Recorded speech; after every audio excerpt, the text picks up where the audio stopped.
साथीहरू आज म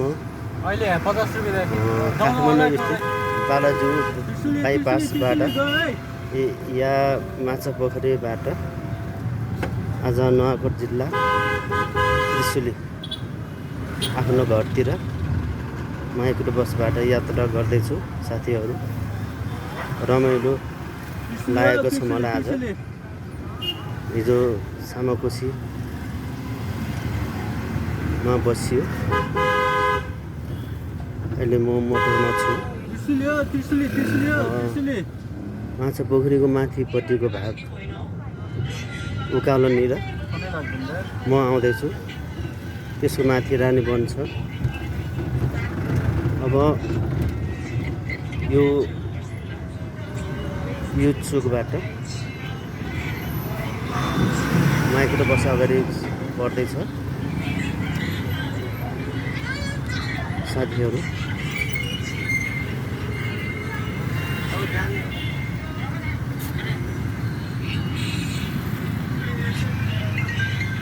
यहाँ ट्राफिक जाम भएको छ, सवारी साधनको चाप बढी छ।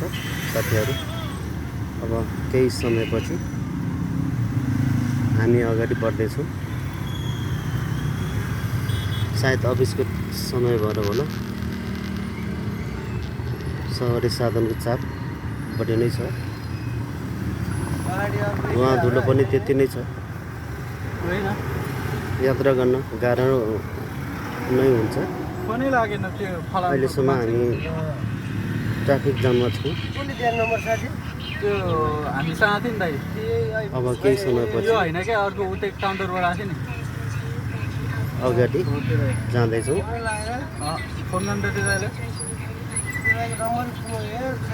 साथीहरू अहिलेलाई यति नै, धन्यवाद।